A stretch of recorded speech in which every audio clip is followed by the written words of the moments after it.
이런 대형 언어 모델을 만드는 건 단순하게 단기간 경쟁 체제에서 패스트 팔로워적인 측면이라고 보는 게 아니라 지금 따라가지 않는다면은 결국에는 종속이 될 수도 있는 상황이라고 생각을 합니다. 네, 제 이름은 서민준이라 하고요. 지금 자연어 처리 분야 연구하고 있습니다.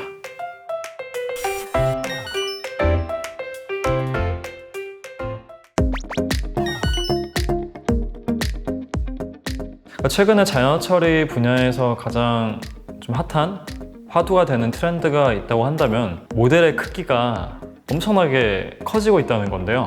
이게 예전에는 모델이 크다고 하면은 사실 해봐야 뭐 GPU 한두 대 또는 서버 몇 대 이 정도가 모델의 크기를 담을 수 있었다고 한다면 요즘에는 수십 개도 아니고 수백 개 또는 경우에 따라서는 수천 개의 GPU 서버가 필요한 수준의 이제 모델의 크기가 됐다고 볼 수 있을 것 같아요. 대형 언어 모델로 넘어오면서 필요한 학습 데이터 수가 많이 줄었다는 겁니다. 뭐 예를 들면 우리가 이미지 분류를 하고 싶다. 그러면은 그 태스크를 수행하기 위해서 학습 데이터가 뭐 10만 장의 이미지와 10만 장에 해당되는 이게 고양이인지 아니면 강아지인지 이런 분류를 정답을 기록한 그걸 레이블이라고 하는데요. 사실 사람 같은 경우는 예를 들면은 사실 우리가 강아지랑 고양이를 구분하기 위해서 10만 장의 이미지는 필요하지가 않잖아요. 어떤 뭐 애기한테 우리가 고양이, 강아지를 분류하는 방법을 가르쳐주고 싶으면 사실은 많아야 한 10장, 20장 정도만 있으면 분류하기 시작할 거예요. 이거를 일반화 능력이라고 하는데요. 과거에는 컴퓨터가 이런 모델들이 그런 일반화 능력이 사람에 비해 현저히 떨어졌던 거죠. 그러다 보니까 10만 장씩 필요했던 거고 어떤 새로운 태스크를 가르치려고 할 때도 단순하게 돈이 많이 들 뿐만 아니라 시간도 많이 드는 거죠. 근데 대형 언어 모델의 그 가장 큰 장점은 이젠 더 이상 같은 성능을 도달하기 위해서라도 그만큼 많은 데이터가 필요가 하지 않을 수도 있다는 겁니다. 그게 비용적인 측면뿐만이 아니라 어떠한 우리가 그 제품적인 차원에서도 어떠한 제품을 만들고 싶을 때 상당히 빠르게 애자일하게 딜리버 할 수 있다는 얘기죠. 그게 갖고 오는 사실 사회적인 영향력이 엄청나게 클 거고요. 두 번째로는 과거에 할 수 없었던 종류의 태스크를 할 수 있다는 점인데요. 이제 이거 같은 경우는 과거에는 예를 들면 우리가 이런 태스크를 분류 같은 태스크는 수행하기가 이제 가능했다 하더라도 좀 생성 기반의 태스크는 좀 수행하기 힘들었어요. 예를 들면은 뉴스 기사, 긴 기사를 주고 그 기사에 대해서 아주 간결하게 요약하는 문제를 하고 싶다고 한다면은 좀 더 어려운 태스크예요. 실제로 그런 분류하는 문제보다. 왜냐하면 사람처럼 써야 되고 그런 문법적인 구조도 잘 맞아야 되고 정보도 함축적으로 포함을 하고 있어야 되는데 이런 대형 언어 모델들은 이제는 생성에 상당히 능숙하다는 점이죠. 그러다 보니까 요약도 할 수 있고 예를 들면은 사람과 대화를 할 수도 있는 거고요. 대화도 마찬가지로 어떤 문장을 생성하는 거니까 또는 경우에 따라서는 내가 글을 쓰고 있을 때 글을 자동 완성을 해줘서 더 글을 쓰기 쉽게 해준다든지 생성을 할 수 있게 되면 할 수 있는 태스크의 범위가 분류에 비해서 엄청나게 늘어나게 됩니다. 지금 인공지능 스피커는 아까 말씀드린 분류 모델이라고 거의 보시면 돼요. 자연스럽게 얘기하려고 만들었지만 상당히 정해진 답변들이 있고요. 실제로 답할 수 있는 질문들도 정해져 있어요.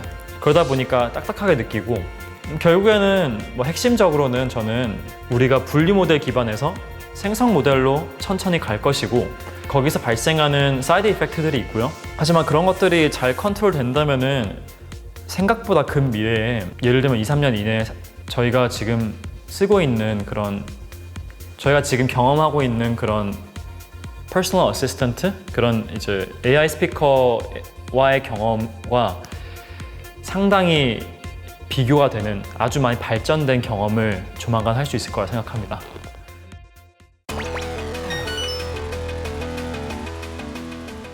네, 일단 사실 편향성이 상당히 중요한 주제예요. 뭐 AI가 잘못됐다기보다는 사실 보통 이런 편향성들은 데이터에서 찾을 수 있는 어떤 통계죠. 예를 들면 어떤 특정 직업 같은 경우는 특정 성별이 보통 더 많이 하더라, 이런 것들을 통계고, 사실 그 통계 자체는 뭐 맞다 틀리다, 그러니까 그거를 문제가 있다고 할 수는 없어요. 그건 통계의 사실이니까. 그러니까 통계가 문제라고 하는 것보다는 그런 데이터를 보고 학습한 모델은 내가 예를 들면 그런 어떤 챗봇한테 그럼 예를 들면 이런 직업의 사람들은 보통 어떤 성별이야? 물어본다거나, 또는 어떤 성별은 어떤 직업을 가져야 돼? 이렇게 물어본다고 한다면은 문제는 모델들이 그걸 아주 확장적으로 이거는 남자야, 이건 여자 얘기할 수도 있는 거죠. 근데 이게 왜 문제냐면은 실제로 그런 답변을 받게 된 사람들은 계속 그 편향이 더 심해지는 거죠. 그래서 그런 것들을 막기 위해서는 설사 그게 통계적으로 사실을 하더라도 말을 할 때 상당히 조심해서 말을 해야 되는 거죠. 성별 관점에서만 얘기를 했지만 성별뿐만이 아니라 당연히 인종적인 측면도 있고요. 또는 어떤 지역적인 측면이 있을 수도 있고, 그리고 그런 논란들이 결국에는 일으키는 문제들은 적지 않다고 볼 수 있죠. 다만 중요한 거는 사실 그러니까 그 기술적인 문제보다 사실은 그거를 인지하고 있는 게 일단 1번인 것 같아요. 그러니까 그게 인지하고 우리가 그게 우리의 영향력이 생각보다 크다고 한다면 그 영향력에 대해서 책임을 질 수 있어야 되는 거고, 특히나 생성 모델 같은 경우들은 정말로 분류 모델에 비해서 다양한 거를 생성할 수 있기 때문에 그 생성하는 컨텐츠가 정말 자극적이거나 아니면은 아까 말씀드렸던 것처럼 편향이 돼 있을 수 있겠죠. 이제 그런 부분들을 조심해야 한다 생각을 합니다. 우리가 이 대형 언어 모델을 간과할 수 없는 이유는 모델의 크기가 너무나도 크다는 겁니다. 이런 큰 모델을 가지려면은 이제 자본도 커야 되고 엄청난 큰 돈이 이제 들어가야 되는 거고, 그리고 또 그 큰 자본과 또 많은 데이터가 필요하고요.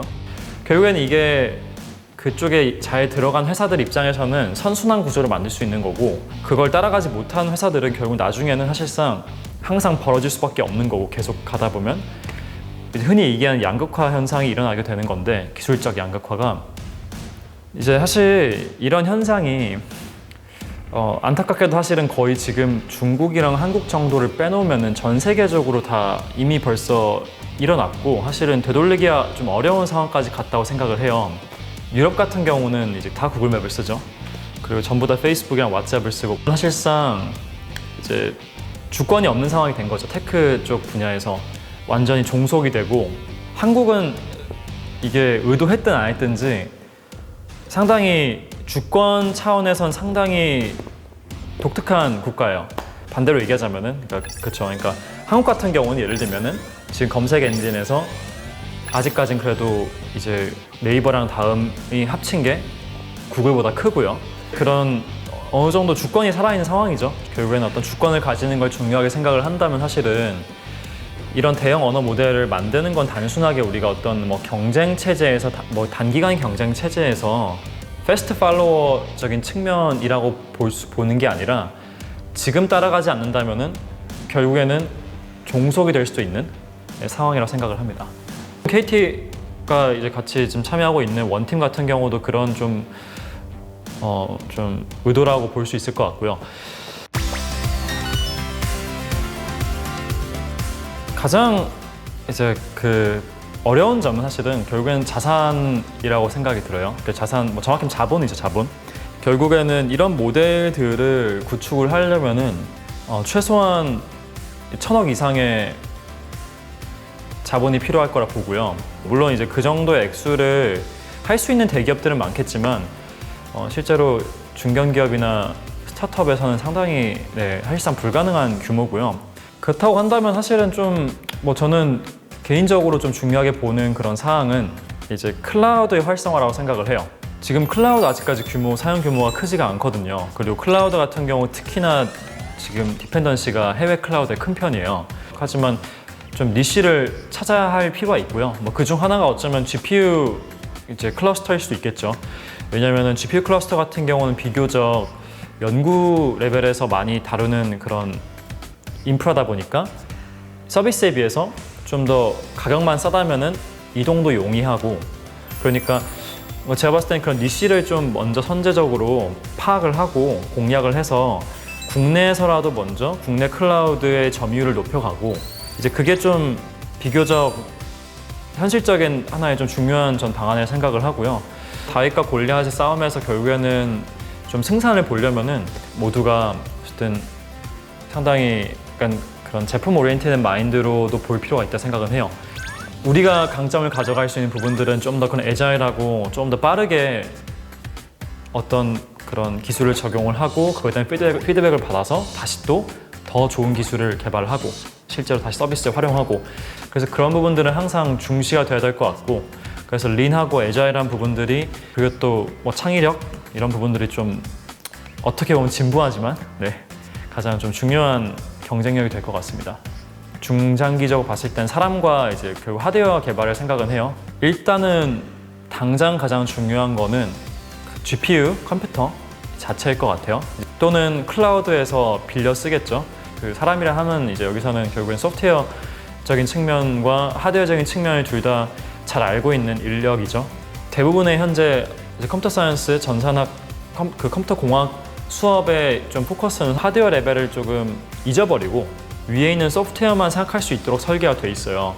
그게 대부분의 케이스에선 맞긴 한데 지금 이런 대형 언어 모델을 만들려고 할 때는 사실 로우 레벨도 신경을 많이 써야 되고요.